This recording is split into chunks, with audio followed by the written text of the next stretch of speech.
계시록에서 재앙은 모두 크게 세 가지 재앙으로 나타나고 있습니다. 첫째는 인해 재앙이고, 둘째는 나팔 재앙이고, 셋째는 대접 재앙입니다. 이 오늘 마지막 재앙은 지난번에 계시록 15장 1절에서 마지막 재앙이 예고가 되었습니다. 예고된 그 재앙이 오늘 본문에서는 이제 실행에 옮겨지는 것을 우리에게 말해주고 있습니다. 이 마지막 재앙을 별칭으로 대접이다 이렇게 말합니다. 대접. 그리고 모두 7개의 재앙으로 구성되어 있습니다. 그래서 7 대접 재앙이라고 말합니다. 7 대접 재앙이 그러면 한 대접씩 쏟아지는데 어디에 쏟아지는가? 첫째는 땅입니다. 둘째는 바다입니다. 셋째는 물과 강과 물의 근원입니다. 넷째는 태양입니다. 다섯째는 짐승의 보좌입니다. 여섯째는 큰 강 유브라데스입니다. 7째 마지막은 공기 가운데 이 재앙이 쏟아집니다. 오늘 특별히 7개의 재앙 중에 4개의 재앙을 다루고자 합니다. 하나님은 이 마지막 재앙을 통해서 예수 그리스도를 대적하는 자들, 교회를 대적하는 그 원수들에게 재앙을 내리십니다. 그런데 이것도 착각을 하면 안 됩니다. 예수님을 대적하고 교회를 대적한다니까 무슨 세상에 있는 사람들을 생각해요. 여러분, 머리 대신 그리스도는 성령과 말씀으로 통치하시는데 그것을 순종하지 않고 따르지 않는 자들은 교회 안에 있지만 그리스도를 대적하는 자입니다. 이 교회의 인도를 따르지 않는 자는 곧 교회를 대적하는 자입니다. 그래서 사울에게 사울아 교회를 그가 핍박했을 때 어찌하여 나를 핍박하냐 그랬어요. 잘 들어보십시오. 사울이 교회를 핍박하는 것은 다른 게 아닙니다. 예수를 믿는 믿음을 핍박하는 것이요. 신앙 고백을 못하게 만들었습니다. 다시 말하면 성경에서 가르치는 신앙 고백과 다른 고백을 하는 것이 예수를 대적하는 것이고 교회를 대적하는 것입니다. 그렇게 되면 교회는 일치된 신앙 고백을 가지고 가기가 어렵습니다. 반드시 이런 일은 일어나는 겁니다. 가정 안에서도 그렇습니다. 한두 사람이 다른 신앙 고백을 하기 시작하고 다른 자기 나름의 믿음을 고백하기 시작하잖아요. 그것도 신앙 고백이니까 잘못된 신앙 고백이지만 가정은 금방 와야 돼버립니다. 교회는 무너지는 것이 시간 문제예요. 그러니까 예수 그리스도를 대적하는 자들에게, 교회를 대적하는 자들에게 마지막 7 대접의 재앙을 내린다고 하는 것은 교회 바깥에 있는 사람들이 아니라는 걸 꼭 기억하시고 내가 그런 사람이 아닌가를 살펴봐야 됩니다. 이 재앙이라는 것은 여러분 이제 조금 이따가도 말씀드리겠지만 무슨 당장 그들이 죽고 불로 태워지고 이것은 미래에 일어날 일이라고 생각하는 제세례파들이 그렇게 해석을 하죠. 개혁교회는 개혁주의는 그렇게 해석을 절대 하지 않습니다. 이렇게 심판을 받고 진노를 받고 멸망한다는 것은 주님에게서 마음이 떠나는 것입니다. 교회에서 떠나는 것이에요. 마음이 강팍해지는 것입니다. 거짓 신앙으로 나가는 것이에요. 이것이 이제 조금 있다가 제가 이것을 말씀을 드리겠습니다.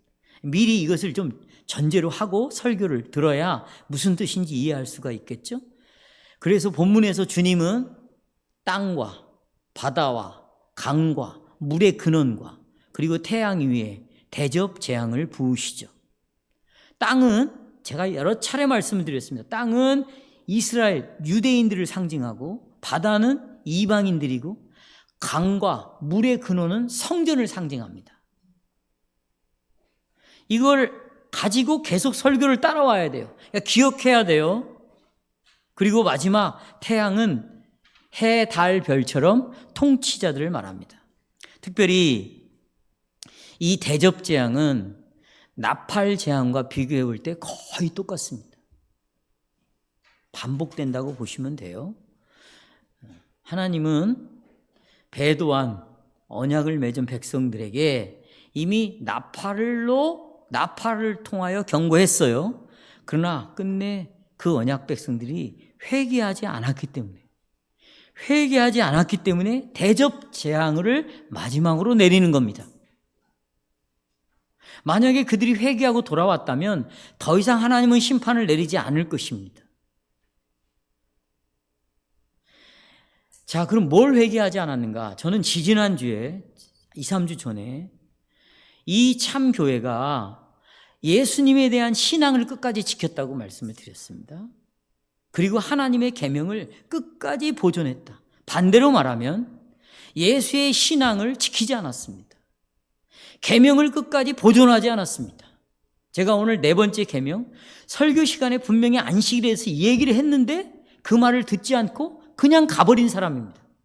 사람들이 있어요. 이제 보십시오. 이 자체가 하나님의 진노의 저주라는 것이에요.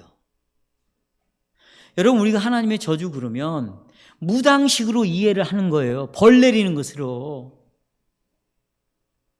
이 하나님의 저주는 그를 내버려 두는 것입니다. 성도의 교제 속에 그냥 내버려 둬버린 거예요. 들어오지 않도록, 예배에 참석하지 않도록, 신앙 고백을 하지 못하도록 내버려 두는 것입니다. 그 결말은 결혼 후에 나타납니다. 아니, 결혼하지 않고 살아도 나타날 수 있습니다. 이렇게 저주가 이어지는 것이지, 멸망이 이어지는 것이지, 당장 어디를 끝장내는 것 결코 아니에요. 그러나 우리는 정말 그들이 회개하고 돌아오기를 기도하는 것이에요. 왜냐하면 우리도 값없이 은혜를 입었기 때문에 회개하고 돌아와라. 그런데 회개하지 않았습니다. 계명을 지키지도 않았습니다. 신앙을 지키려고 하지도 않았습니다. 하나님의 나팔 재앙의 경고에도 회개하지 않은 언약 백성들을 이제 마지막이에요. 마지막입니다. 그러나 그들이 이 지구상에 다 죽어버리고 다 없어졌느냐? 그것이 아니라고 제가 말씀드렸잖아요. 더 이상 그들은 하나님이 그들에게 주신 사명이 있거든요. 거룩한 나라로서, 왕 같은 제사장으로서 이제는 가치가 없어진 것이에요. 그러니까 교회는 다니지만 세상 사람처럼 똑같이 가치관을 가지고 살아가는 것이에요. 교회를 다니는다고 여러분들이 그런 사람들을 복받은 사람이라고 생각하신다면 안 돼요. 우리가 언약을 이해한다면 우리가 사람을 보는 관점도 달라질 것이고 이해하는 것도 달라질 것이고 성경을 해석하는 방식도 달라질 것입니다. 또한 이 마지막 대적 재앙들은 원수를 심판하신 하나님은 의롭다고 찬양을 하고 있어요. 심판하신 하나님을 뭐 한다고요? 의로운 찬양. 왜? 하나님은 사랑의 하나님이시지만 공의의 심판자이십니다. 누구에 대하여? 어제까지는 하나님의 언약 백성이었어요. 나는 너의 자녀가, 너는 내 자녀가 되고 나는 너의 하나님이 될 거야 라고 약속을 주고 세례를 받았는데 어느 날 이 세례받은 자가 원수로 돌아섰을 때는 이제 하나님은 그를 원수로 대하기 시작합니다.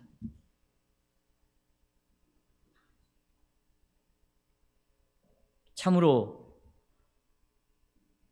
공의로우신 하나님은 교회를 핍박하고 교회의 신앙 고백에 손을 대고 교회의 질서를 무너뜨리는 그런 자들은 교회의 원수가 되는 거고 하나님은 그 원수를 반드시 갚아주시는 공의로우신 분이시다. 이런 하나님을 우리가 의지하는 것이에요. 그런 자들에게 하나님은 복을 주십니다. 이런 하나님을 의지하는 자들에게 뭘 주셔요? 복을 주십니다. 반드시 복을 주십니다. 그의 신앙을 끝까지 이끌어 가실 것입니다. 자, 오늘 설교의 주제는 이렇습니다. 나팔 재앙의 경고를 불었어요. 그런데 회개하지 않는 언약 백성들에게 이제 마지막 재앙을 내리십니다. 3가지를 말씀드립니다. 그 마지막 재앙은 첫째, 땅과 바다 위에, 둘째 강과 물의 근원 위에, 셋째 태양 위에 임합니다. 첫째, 땅과 바다 위에 임하는 재앙입니다. 1, 2절입니다. 자, 1절 보시면 요한은 성전에서 나는 큰 음성을 들었습니다. 이 성전은 우리 정승훈 장로님이 설교하는 것처럼 예루살렘 성전이 아니라 어디 성전? 하늘 성전이죠. 이 성전은 하늘 성전입니다. 거기서부터 큰 음성이 났는데 7 천사에게 이렇게 말합니다. 너희는 가서 하나님의 7 진노의 대접을 땅에 쏟아부어라. 그러니까 7 천사가 각각 가지고 있는 대접이 7개가 있을 거 아니야. 각각 그 대접을 부었어요. 첫째 천사는 땅에 쏟아부었습니다. 이미 말씀드린 대로 이 땅은 유대인을 상징한다고 말씀을 드렸죠. 그러니까 배도한 아까 예수의 신앙을 끝까지 믿음으로 지키지 않고 하나님의 계명을 순수하게 보존하지 않는 언약 백성 이스라엘 위에 첫 번째 재앙을 쏟아붓습니다. 두 번째 2절에 보면 짐승의 표를 받은 사람들과 그 우상에 경배한 자들에게 이제 뭐가 생깁니까? 악하고 독한 종기가. 자, 재앙을 쏟아붓는데 악하고 독한 종기가 났다 그 말이죠. 자, 우리가 아까 출애굽기 읽어봤죠? 10가지 재앙 중에 종기가 있었습니다. 그러면 왜 하나님이 애굽 사람들에게 종기를 이 재앙을 내렸을까? 자, 제가 아까 서론에서 말씀을 드렸어요. 예수 그리스도와 교회를 핍박하는 자는, 교회에 손을 대는 자는 이 신앙 고백에 자꾸 거스려서 자꾸 교회를 흔드는 자는 심판을 하신다고 제가 말씀을 드렸잖아요. 보십시오. 하나님의 백성들을 바로와 애굽 사람들이 핍박을 했단 말이에요. 핍박을 했습니다. 바로는 이스라엘 백성들을 종으로 삼아서 노동만 시킨 것이 아니라 엄청난 죄를 저질렀는데 언약 백성의 씨를 말려버렸어요. 그래서 아들로 낳으면 전부 나일강에 빠져 죽이는 것이죠. 여러분, 이것이 얼마나 무서운 죄냐 보십시오. 아들로 태어나면 그 아들은 신앙의 장자인 것입니다. 그 가정의 그 아들이 신앙을 계승받고 이어가야 할 자예요. 딸보다 아들이 우월하다는 걸 말하는 것이 아니라 아담에게 인류의 책임을 주어진 것처럼 각 가정에는 아들에게 신앙의 체험을 주신 거예요. 신앙의 그 책임을 주신 거죠. 근데 아들을 죽이는 것은 이 교회를 완전히 말살시켜버리겠다는 것이에요. 뿐만 아니라 이스라엘의 고역을 통해서 그들이 너무 고난에 쌓이게 되고 부르짖죠. 그때 하나님이 음성을 들었습니다. 오늘 오전에도 말씀드렸지만 이 당시 이스라엘 백성들은 우상을 다 섬기고 있었어요. 그런데 이들의 부르짖음을 들었어요. 왜요? 사랑하기 때문에. 그래서 그들을 건져주신 것이죠. 그들이 의롭게 살고 안전하게 살았기 때문에 그런 것이 되는 것이 아니라는 것이죠. 성찬의 원리도 동일하게 적용을 시켜야 되는 것입니다. 삶의 원리도 똑같습니다. 하나님은 족장들과 약속하신 것을 기억하시고 그들을 사랑으로 구원하기를 원하셨습니다. 만약 그렇지 않을 경우에 그래서 하나님은 모세를 불러서 이제 모세를 바로에게 보내죠. 그리고 백성을 놓으라고 명령합니다. 만약 그렇지 않을 경우 애굽에 큰 재앙을 내리겠다고 그랬어요. 그런데 보십시오. 이렇게 복음이 선포되었는데도 어떤 사람은 받아들입니다. 땅에 뿌리를 내립니다. 열매를 맺습니다. 바로는 어떻게 했습니까? 그 복음의 설교를 무시해버립니다. 이 말씀을 보세요. 말씀을 무시한다. 오늘도 선포를 했는데 이 말씀을 무시한다. 들어보세요. 이 말씀을 무시하는 것은 누구를 무시하는 겁니까? 그렇죠. 이건 하나님을 무시하는 것이죠. 하나님을. 그때 하나님은 독종이라는 재앙을 내리셨습니다. 그런데 백안교회 성도 여러분, 이제 하나님은 애굽이 아니라 이스라엘이라는 백성들 위해 애굽에 내렸던 이 악한 독한 종기를 부어버리십니다. 왜냐하면 이스라엘이 애굽처럼 되어버렸기 때문입니다. 그래서 계시록 11장에 본 것처럼 예루살렘 성은 소돔 성이라고도 부르고 또 어디라고도 불러요? 애굽이라고도 불려졌습니다. 그들은, 이 이스라엘은 보십시오, 예수 그리스도를 십자가에 못 박아 버렸습니다. 아까 바로와 애굽이 하나님을 무시하고 하나님의 교회를 무시한 것처럼 동일하게 이 언약 백성들이 그리스도를 십자가에 못 박을 뿐만 아니라 그리스도를 증인하는 사도들 그리고 사도의 그 복음 설교를 통하여 따라가는 그 성도들을 핍박하고 그들을 죽였어요. 그들을 피를 흘렸습니다. 뿐만 아니라 이 배도한 자들은 나팔재앙의 경고를 무시했고 계속해서 하나님을 회방했습니다. 진리가 올바르게 전파되지 못하도록, 직분론이 올바로 쓰지 못하도록, 제가 이거 충분히 지난 시간에 말씀을 드렸습니다. 계속해서 회방하고 범죄를 저질렀습니다. 그래서 하나님의 이 땅에, 그러니까 배도한 유대인들에게 독종의 재앙을 부어주시는 것이에요. 그런데 놀라운 사실은 이 독종의 재앙은 계시록 16장에 나오는 게 아니에요. 아까 우리가 읽었던 신명기도 보면 나옵니다. 출애굽기도 나오지만 신명기를 한번 보십시오. 28장 27절에 여호와께서 애굽의 종기와 치질과 괴혈병과 피부병을 너희에게 치리니, 애굽에게 내렸던 그 재앙을 이스라엘 백성이 너희에게 치리니 네가 치유받지 못할 것이며, 35절로 넘어오면 여호와께서 네 무릎과 다리를 쳐서 여기 고치지 못할 심한 종기를 생기게 하여 발바닥에서부터 정수리까지 이르게 하느니라.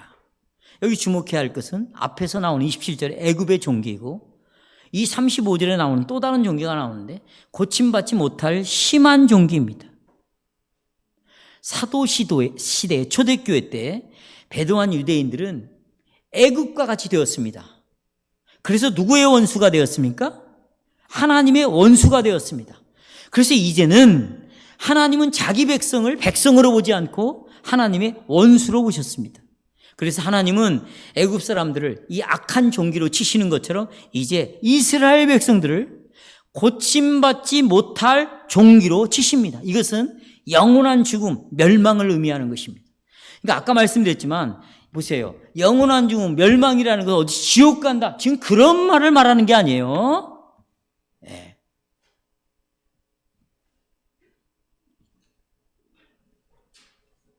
여러분, 그러므로 이 말씀을 듣는 우리는 보십시오. 이미 이루어진 것을 우리는 배우고 있어요. 그동안에 여러분들은 계시록을 앞으로 이루어질로 알고 있었죠. 그러니까 이렇게 태만하게 신앙생활을 하고 있었던 것이에요. 이미 이루어진 일입니다. 앞으로 이루어질 일은 우리와 상관이 없어요. 나와 상관이 없다니까?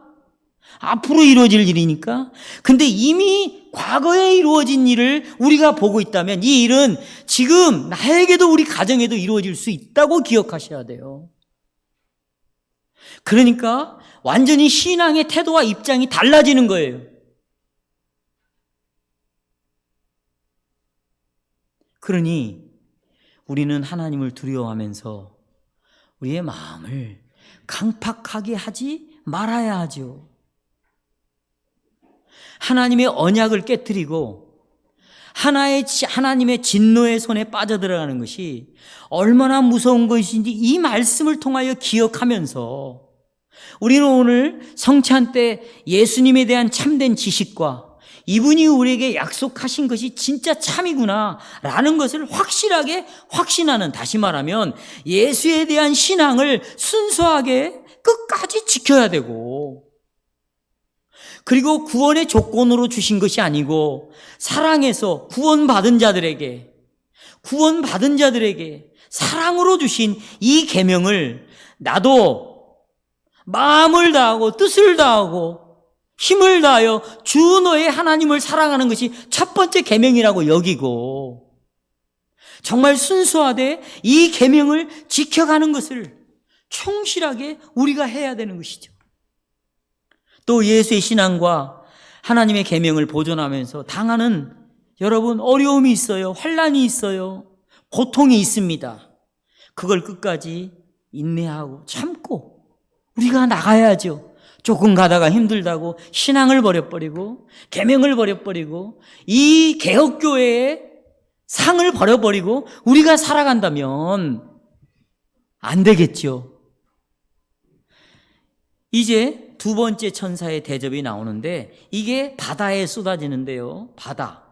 여러분, 바다는 유대인이에요, 이방인이에요? 이방인이죠. 아니, 땅을 심판하는데 왜 바다까지 심판을 받냐고요. 이방인들이 왜 심판을 받습니까? 우리가 계시록 13장 첫 번째 부분에서 바다에서 올라오는 짐승을 우리가 읽었죠? 기억나시죠? 이것은 이방인이에요. 특별히 어디? 로마 제국과 로마의 황제를 가리킨다고 말했습니다. 그런데 이 바다에서 올라온 짐승은 용에게, 마귀에게, 사단에게 권세를 받아가지고 하나님의 이름을 회방합니다. 그리고 백성들을 회방합니다. 하나님의 이름을 어떻게 회방하냐면 황제가, 로마의 황제가 자기가 누구라고? 하나님이라고, 큐리오스라고 다 자기에게 경배를 하는 것은 하나님의 이름을 회방하는 거죠. 그리고 그 하나님을 따르는 백성들을 회방해서 나중에는 죽이죠. 그래서 백성을 이깁니다. 그리고 세상을 로마가 통치를 하죠. 바로 이것 때문에 하나님은 바다 위에도 이방인 애들 대접의 재앙을 부으시는 것이죠. 그러니까 곧 하나님은 로마 제국과 그 제국의 황제들의 저주를 내리십니다. 3절을 보시면 3절 바다 위에 부어진 재앙이 뭔가 보십시오. 3절 중간에 보시면 바다가 죽은 피같이 되었습니다.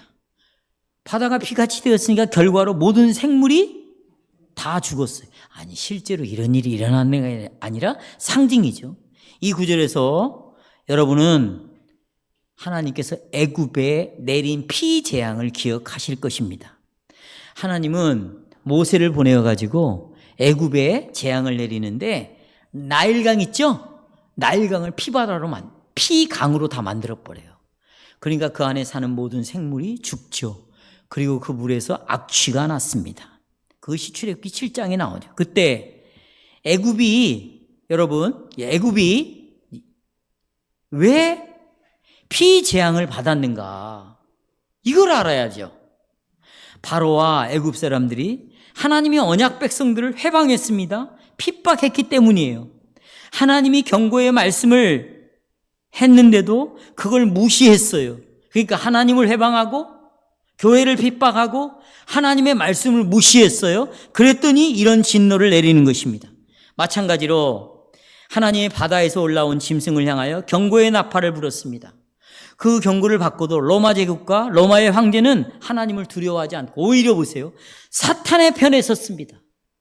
그리고 하나님과 백성을 회방하였던 것입니다.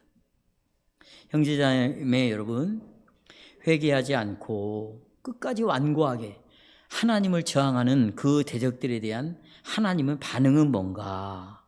그것은 오늘 본문에 말하는 것처럼 바다가 피로 변화했던 것이고 생물이 죽었다는 것입니다. 그렇다면 보십시오. 아니 그러면 로마 제국이 죽었는가? 피로 변했는가? 완전히 멸망했는가? 어떻게 되었다는 말인가? 로마의 황제들이 다 죽었을 때 그 로마의 국민들, 백성들도 다 멸망했다는 것인가? 아니요. 멸망하지 않았어요.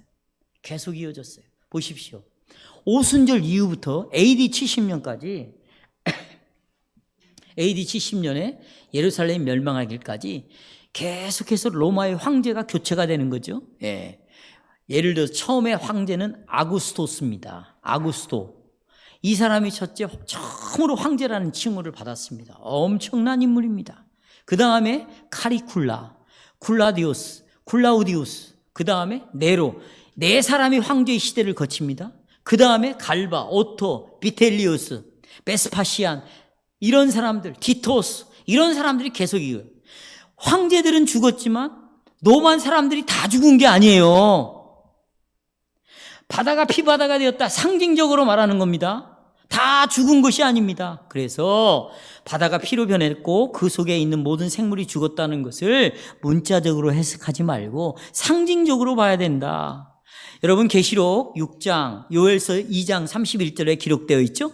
거기 내가 보니 여섯째 인을 떼실 때 큰 지진이 나며 해가 나옵니다.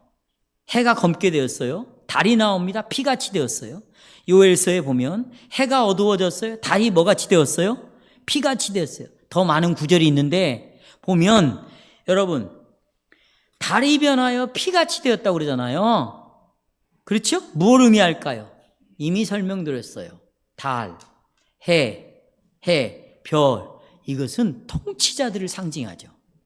그러니까 이런 통치자들이 피같이 변했다. 그 말은 그들의 통치가 끝났다는 겁니다. 왕 노릇이 끝났다는 거예요. 더 이상 왕 역할을 할 수가 없다라는 것입니다. 그러니까 바다가 피같이 변했다는 것은 바다의 종말을 의미하죠. 그렇다고 로마 제국이 멸망했다는 뜻이 결코 아닙니다. 왜냐하면 보십시오. 자, 저를 봐요. 역사적으로 서로마는요 476년에 멸망했어요.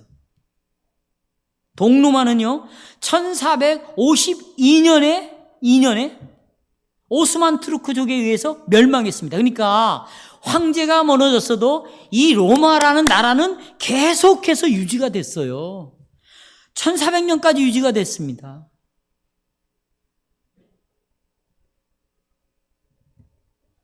본문은 로마 제국의 멸망을 말하는 것이 아닙니다. 이거예요. 이것은 언약적 관점에서만 볼 때 이런 해석이 가능합니다. 보십시오. 여러분, 야곱의 식구들이 있었습니다. 흉년이 들었어요. 먼저 요셉을 애굽 땅에 보냈죠. 총리로 세웠죠. 흉년이 들었으면 다 죽게 되었어요. 이들의 생명을 어떻게 보존해 가십니까? 애굽으로 보냅니다. 그리고 거기에서 수백 년 동안 지나면서 비록 노예로 있었지만 큰 민족으로 보호를 받습니다. 이게 말하자면 인큐베이터 역할을 하는 거예요. 아이가 정상적으로 태어나지 않으면 인큐베이터에서 그 아이를 자라게 하는 것처럼 보호를 해주는 거죠. 여러분, 이 이스라엘이라는 신약시대 이스라엘은 아주 연약한 나라입니다. 이웃나라에 의해서 완전히 몰살당할 수도 있어요. 그런데 하나님은 로마라는 인큐베이터가 집어넣습니다. 로마의 지배 아래 있게 합니다. 그리고 이들을 보호하면서 누가 오십니까? 예수님이 오십니다. 예수님이 실은 복음을 이렇게 전할 수 있는 것도 로마의 통치 아래 있었기 때문에 가능합니다. 또 하나, 로마는 그 당시에 세계의 중심이었습니다. 모든 나라를 지배했어요. 그러니까 모든 나라라고 하니까 무슨 여기 조선의 땅, 이 아시아까지 점령했다. 자, 점령 못했어요. 성경에서 말하는 모든 땅을 점령했다. 그러면 로마를 중심으로 한 그 지역의 유럽에 있는 나라들입니다. 그러니까 마지막이 어디냐면 스페인이에요. 다 점령했어요. 그런데 보십시오. 이건 역사 시간에 다 배운 거예요. 두 가지 엄청난 일을 했습니다. 여기는 하나님의 계획이 있어. 첫째는 전부 헬라어를 쓰게 했습니다. 언어를 통일시키는 거죠. 지금 우리가 영어를 할 줄 알면 어느 나라에 가서도 대화가 돼요. 자, 언어를 통일시켰어요. 뭘로? 그리스어로. 또 하나, 아까 아구스토스 있죠? 첫 번째 황제로 불리는 왕. 이 사람이 점령할 때마다 여러분 도로를 정비합니다. 그래서 도로를 구불구불 만들어 반듯하게 도로를. 그래서 모든 길이 다 어디를 통하도록? 이게 여러분 군사 도로입니다. 빨리 물자를 나누고 로마 군인들이 빨리빨리 이동할 수 있도록 그 만든 도로가 85,000km니까요. 로마가 지배하는 나라는 그래서 도로마다 돌로 만들어져 도로가. 여러분 스페인을 가보면 돌이 무슨 아스팔트도 있어요. 그렇지만 나머지 도로는 전부 돌로 구성되어 있어요. 그게 로마가 만든 도로입니다. 그러면 보십시오. 자, 예수 그리스도가 이제 복음을 성취했습니다. 복음이 전해돼야 되죠. 그럼 언어가 같아야 전하죠. 헬라어로 전하는 거예요. 헬라어에 능통한 자가 사도 바울입니다. 그러니까 보세요. 로마를 중심으로 해서 복음이 세상 끝까지 터진 거예요. 스페인까지 퍼져나가는 거죠. 그런 역할이 AD 70년을 기점으로 로마의 역할은 끝났다는 것입니다. 이게 멸망이라는 거예요. 이게. 그러나 로마 제국이 용에게, 사탄에게 권세를 받았습니다. 그리고는 누구와 연합해요? 땅의 짐승입니다. 이 땅의 짐승은 여러분 사내들인 공회라고 제가 말씀드렸죠.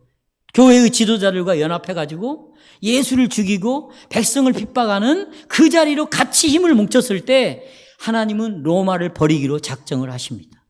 그렇기 때문에 사도시대, 그러니까 주 70년에 옛 언약 백성이 이스라엘이 멸망을 하죠. 그때 로마 제국의 특별한 소명, 역할이 이제 끝나버립니다. 로마인들, 헬라인들, 또 유대인들이 보세요.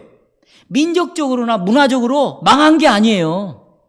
AD 70년에 티토스가 쳐들어와서 완전히 초토화시켰을 때 유대인들이 도망을 갔어요. 이걸 디아스포라라고 해요. 다 흩어졌습니다.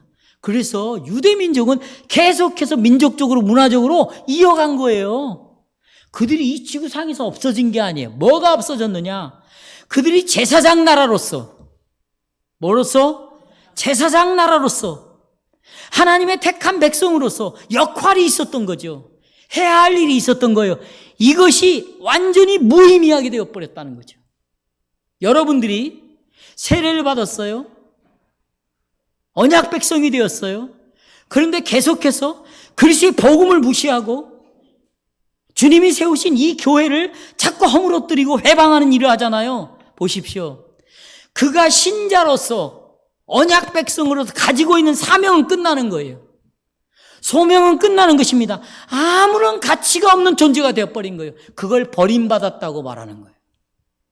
과거에 아무리 기라성 같은 교회에서 목회를 했다 할지라도 그가 전하는 복음이 거짓된 복음을 전하였던 목사라다면 그는 이제 아무런 의미가 없는 목사로 전락해버리고 말아요. 장로의 가족들이든 목사의 식구들이든 몇 대를 이어갔던 아무 의미 없어요. 하나님이 버리십니다. 버리는 거예요.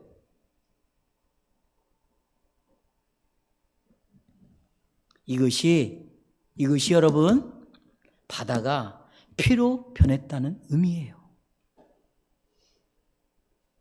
그러니 무릇 섰다 하는 자는 뭐 할까 조심하라. 우리는 항상 겸손해야 되고 항상 그리스도를 의지해야 되고 보세요. 항상 이 복음의 설교가 전파돼야 되고 성경을 배우는 자리에 항상 앉아 있어야 되고 그리고 하나님이 주시는 이 언약의 약속과 그리고 우리가 책임을 져야 될 언약의 요구를 끊임없이 들어서 깨어 있어야 되는 것이에요.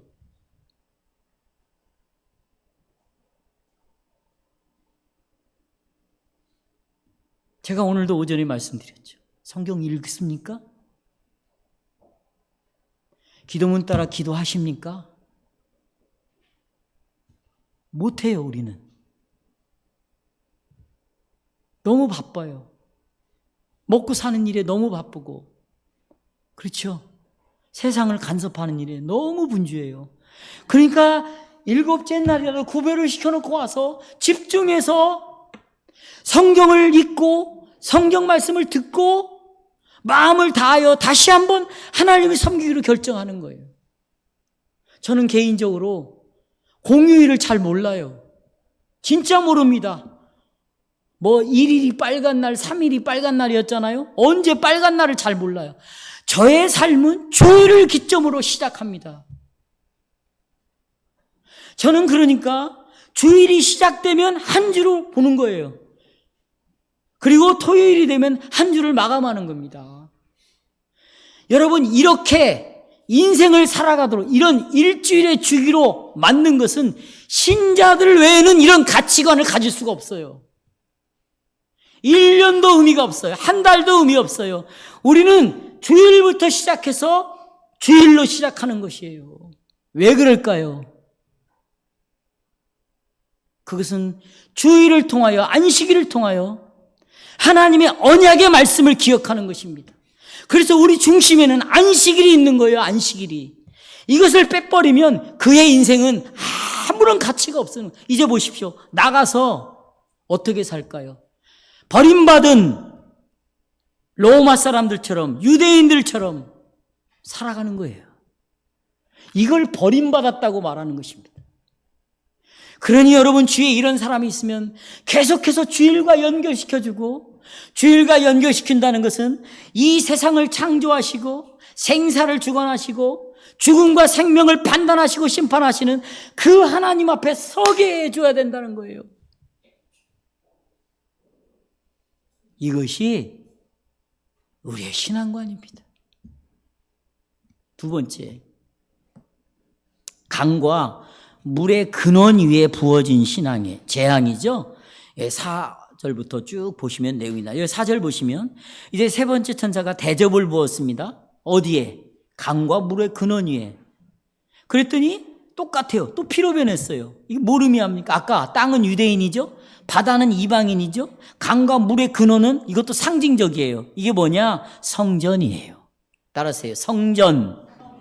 자, 보십시오. 강과 물은 여러분 성경 전체를 읽어보세요. 강과 물은 뭘 상징하냐? 생명, 축복 두 가지를 상징합니다. 강과 물은 축복이에요. 또 하나는 뭐요? 생명. 자, 하나 예를 들을게요. 시편 1편에 복 있는 사람은 시냇가에 심겨진 나무와 같대요. 시냇가에 물이 있거든요. 그럼 뿌리를 내리면 나무가 시절을 쫓아 뭘 맺어요? 과실을 맺죠. 이게 생명이에요. 그러니까 물과 강은 뭘 상징하냐? 생명, 그리고 열매를 맺어 축복입니다. 이게 구약 성경에 많이 나옵니다.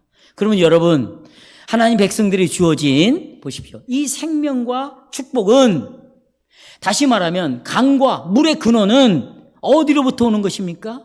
하나님의 보좌입니다. 따라서 하나님의 보좌. 창세기 2장에 보면 에덴 동산에, 에덴에 네 강이 있었죠. 여러분, 에덴 동산에 네 강이 흘러왔죠. 근데 네 강의 근원이 어디입니까? 에덴이에요. 에덴으로부터 강이 시작하는 거죠. 그럼 에덴엔 누가 있어요? 하나님이, 보좌가 거기 있습니다. 하나님은요, 어디든지 계십니다. 그러나 약속했어요. 나는 이 에덴에만 너희들과 함께 하겠다. 그래서 에덴 동산에서 하나님의 자녀들이 하나님을 만나는 곳이에요. 왜? 거기에 하나님이 자리를 차지하고 있어. 보십시오. 강과 물의 근원은 하나님이 계신 보좌다. 에덴에서 있었습니다. 에스겔 47장에 보면 에스겔이 환상을 보는데요. 깊고 넓은 강을 봐요. 그런데 이 강물의 근원지가 어디냐? 하나님의 보좌를 두신 성전에서부터 이 강물이 흘러나옵니다. 어디로부터? 성전으로부터. 계시록 22장에 생명수와 강물이 또 성전인 하나님의 보좌로부터 흘러나와요. 계시록도. 그래서 우리 본문에서 강물의 근원은 바로 성전이라고 말할 수 있어요. 그러나 이것이 비참해요. 여러분 보십시오. 그러나 이 성전은요, 하늘 성전, 예수 그리스도의 교회를 말하는 것이 아니에요. 이 성전은 어떤 성전이냐? 오늘 본문의 성전은 땅의 짐승이 우상으로 만들어버린, 땅의 짐승, 사내들인 공예와 유대인들이 우상으로 만들어버린 예루살렘 성전을 가리키고 있어요. 아시다시피 보십시오. 이 성전에서는 예수 그리스도의 복음이 선포되고 있지 않았어요. 왜? 예수를 죽여버렸으니까. 더 이상 예수님의 복음이 그 안에서 선포되지 않았습니다. 이 성전에는 참된 제사가 이루어지지 않고 있었어요. 물론 모세의 율법을 따라 동물을 잡아가지고 제사를 드렸거든요. 드렸어요. 그런데 보셔요. 하나님이 이들이 드리는 제사를 하나님이 기뻐하지 않았습니다. 왜냐하면 예수님께서는 이 모든 제사를 한 번 죽으심으로 이 모든 제사를 성취해버렸거든요. 그런데 여러분, 이 동물을 잡으면서 예배를 드리는 거예요. 이게 우상 숭배가 되는 거죠. 예수님은 이미 단번에 죽으심으로 우리의 죄를 해결하시고 육신으로 올라가셔서 하늘보좌 우편에 계시는데, 미사를 드리는 자들은 떡과 피가 계속 떡과 잔이 살과 피로 바꿔진다는 거예요. 그리고 떡과 잔을 보면서 계속 거기서 절을 하고 예배를 드리는 거죠. 그러니까 떡과 잔이 우상이 되는 것처럼 이미 예수님이 희생제사로 성취를 했는데 계속 짐승을 잡는다. 이들이 우상 숭배를 하는 거예요. 성전. 그러니까 성전을 뭘로 만들었냐면 우상으로 만들어버립니다. 그러니 여러분, 복음이 선포 안 되니까 죄의 용서가 이루어지지 않아요. 이 성전 안에서. 유대인들이 믿음이 일어날 수가 없어요. 아까 말씀드린 생명과 축복이 일어나지 않는 것이죠. 이 성전엔 더 이상 하나님이 계시지 않습니다. 대제사장들, 거짓 선지자들이 하나님 밀어내버렸어요. 성전의 보좌에 자기네들이 다 앉아 있습니다. 그리고는 보세요. 얼마나 기가 막힌가? 그 성전에서 율법을 설교합니다. 그런데 이 율법이 그리스도가 없는 거짓된 복음을 전하는 것이죠. 그러니까 이들을 배나 다 무슨 자식으로 만들었어요? 지옥 자식으로 전부 만들어버리고, 따라서 하나님은 보세요. 이제 보세요. 하나님은 예전에 강과 물, 언약의 생명과 축복의 근원이라고 말씀드렸죠? 그것을 이제는 피로 바꿔버린 거예요. 생명과 축복의 근원을, 하나님의 보좌의 근원이 있는 데를, 성전을 이제는 우상으로 바꾸어진 이곳을 뭘로 바꿔버린다? 뭘로? 피로 바꿔. 아까 그랬죠? 피는 없어지는 걸 말하는 게 아니에요. 더 이상 존재의 의미가 없어져요. 예수님이 그랬잖아요. 여러분 아시잖아요. 마태복음 24장에서 예수님과 제자들이 성전에서 나오면서 너희가 이 모든 것을 보지 못하느냐. 돌 위에 돌 하나가 남지 않고 이 성전이 어떻게 될 것이다. 더 이상 성전의 기능이 없어지는 거죠. 존재 가치가 없어져 버리는 거예요. 언제? 주 70년 5월에 베스파시안이라는 아들이, 티토스라는 장군이 있었어요. 이들이 와서 예루살렘 성전에 불을 질러버리고 돌 위에 돌 하나 남지 않도록 전부 허물어 버렸습니다. 다시 말하면 강과 물의 근원이 원래는 생명의 상징이고 축복의 상징이고, 거기서 복음이 흘러나와서 죽은 영혼들이 살아나고 사막이 빽빽한 살림으로 변하는 곳이었는데, 이걸 우상으로 바꿔버림으로 말미암아 이 교회가 어떻게 돼버리는가? 어떻게 돼버리는가? 기능을 하지 못하고 있다. 오늘날 교회들이 수없이 복음을 전하고 있지만 정상적인 기능을 하지 못함으로 영혼들이 죽어가고 있다. 저는 지금 제가 속해 있는 전북노회 안에서도 이것을 발견할 수 있어요. 멀리 볼 것도 없어요. 뼈저리게 뼛속 깊이 제가 느끼고 있어요.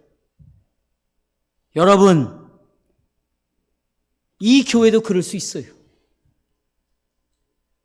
생수의 강이 흘러나와야 되는 교회인데 우리가 이 사명을 감당하지 못하면 여기는 하나님의 마지막 재앙을 받을 수밖에 없다. 그러기 위해서 우리가 과거에 일어난 일을 보고 우리가 깨어있는 거죠. 기쁨으로 달려가는 거예요. 소망 중에 이 교회를 보존해가는 거예요. 왜? 우리에게 약속이 있으니까. 지키시고 보호하신다고 하셨으니까. 이길 수 있는 능력을 주신다고 했으니까. 이 말씀이 계속해서 선포되고 있으니까. 새일치 신조가 계속해서 우리 가운데 왕노릇하고 있으니까. 아멘이세요?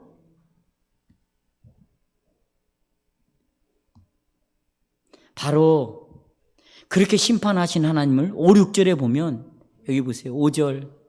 물을 차지한 천사가 이렇게 심판하시니 끝에, 5절 끝에 이렇게 심판하시니 하나님은 정말 어떤 분이다? 의로우시다. 6절 피를 흘렸으며 그들에게 피를 마시게 하는 것이, 하나님이 피로 보복하는 것이 뭐하도다? 합당하도다. 합당하도다. 성도 여러분, 우리가 바르고 참되고 순수한 복음을 지켜갑시다.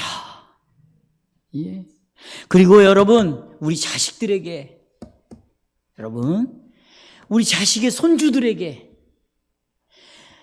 이 교회 안에서 우리의 손주들에게, 우리의 자식들에게, 자식의 자식들에게 계속해서 생명의 물이, 축복의 강이 흘러가도록 하십니다.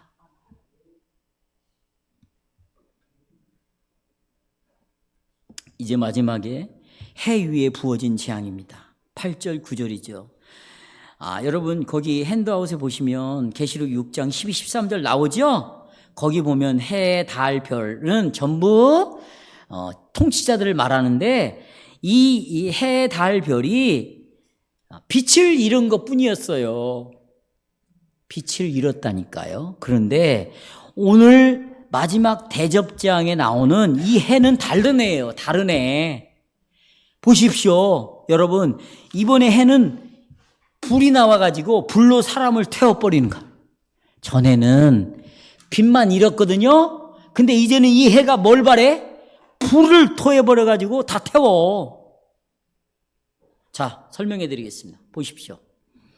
이게 무슨 말이냐면 하나님은 초대교회 당시에 하나님의 언약 백성들이 하나님을 배교할 때 하나님이 심판하여, 아까 해, 달, 별은 통치자들을 사용한다고 그랬죠? 자, 초대교회 시대 때 어떤 통치자를 사용하느냐? 로마의 통치자에게 권세를 줍니다. 그렇죠? 그리고 배도한 언약 백성을 심판해요. 또 여러분, 사사시대예요. 그때는 아직 나라가 왕국이 형성이 안 됐어요. 4분 5열 다 나눠주잖아요. 왕국으로 형성될 때는 다윗 왕 때부터거든요. 그런데 사사시대에 이스라엘 백성들이 신앙을 지키지 않고 계명을 순수하게 지키지 않음으로 말미암아 주변 국가들에게 권세를 줘요. 어떻게? 암몬, 에돔, 미디안, 블레셋 권세를 줘가지고 사사시대 때 심판을 하십니다. 그러나 왕국시대가 되었어요. 그래서 이스라엘이라는 국가를 형성했는데 여기 또 교회가 분열이 돼요. 남유다와 북이스라엘. 근데 북이스라엘을 심판하기 위해서 아수르라는 사네립이라는 왕에게 권세를 주어가지고 북이스라엘을 멸망시킵니다. 남유다는 여러분이 아신 대로 바벨론이라는 나라 누구에게? 느부갓네살 왕에게 권세를 주어서 남유다를 멸망시킵니다. 그러면 보십시오. 지금 이 시대는 어디로 갈까요? 이 시대는 누가 멸망을 시킬까요? 우리도 배교하면 이 시대도 하나님이 어떤 뭔가의 권세를 주어서 우리를 무너뜨릴 것이에요. 그러나 저는 이런 물리적인 힘이 아니라고 생각해요. 어느 때보다도 돈을 사랑하는 시대가 되었어요. 돈. 그리고 돈보다 더 무서운 게 뭐냐면 자기 자신을 사랑한다는 거예요. 이제는 완전히 우리들이 이기주의에 똘똘 뭉쳐 있어서 부모의 말도 듣지 않습니다. 하나님도 무시합니다. 성경의 권위를 인정하지 않습니다.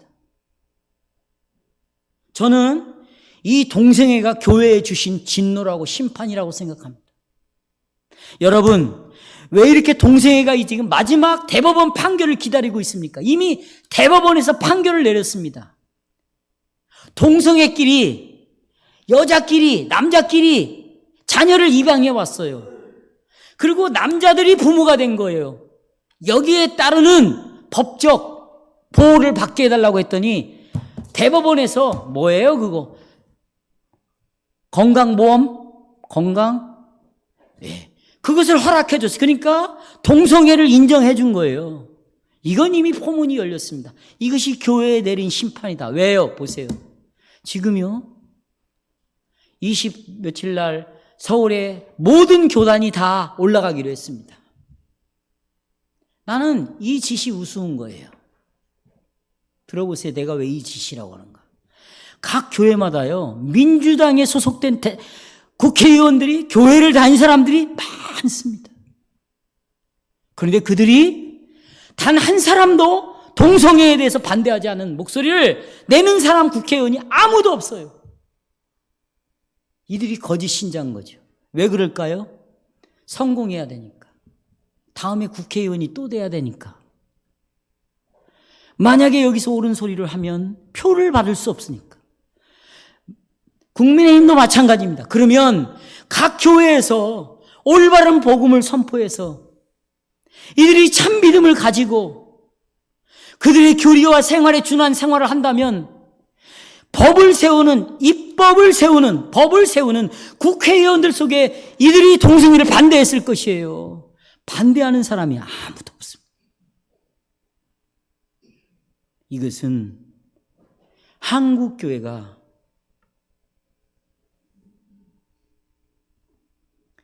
어떻게 믿음을 지키고 있는가를 보여주는 것이에요.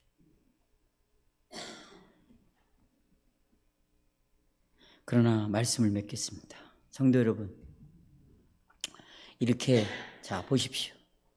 이렇게 하나님이 마지막 대접 재앙을 통해서 해에서 나오는 불을 통해서 삼켜버리고 그들을 태운다 할지라도 우리는 두려워할 이유가 없습니다. 왜냐하면 하나님께서는 우리의 그늘이 되시기 때문입니다. 그것이 로마의 통치자가, 그 다음에 블레셋 통치자가, 아수르 통치자가, 바벨론 통치자가 그렇게 태웠다고 했죠. 이제 우리에게 누가 올 것인가? 여기 보십시오. 낮의 해가 너를 상치 아니하며 밤의 달도, 해, 달, 어떤 통치자도 너를 해칠 수가 없다. 여호와께서 너를 지켜 모든 환난을 명쾌하시며 네 영혼을 뭐하라? 지키시라. 또 계시록 7장 15절입니다. 그러므로 그들이 하나님의 보좌 앞에 있고 그의 성전에서, 우리를 가리키죠, 그의 성전에서 밤낮 하나님을 섬김에 보좌에 앉으신 이가 그들 위에 텐트를 치시리라. 그들이 다시는 줄이지도 아니하사 목마르지도 아니합니다. 그 다음에 나옵니다. 해나 아무 뜨거운 기운도 우리를 상하게 못합니다. 이는 보좌 가운데 계신 어린 양이 우리의 목자가 되사 생명수의 샘으로 인도하시고 하나님께서 그들의 눈에서 모든 눈물을 뭐하신다? 씻겨주신다. 할렐루야.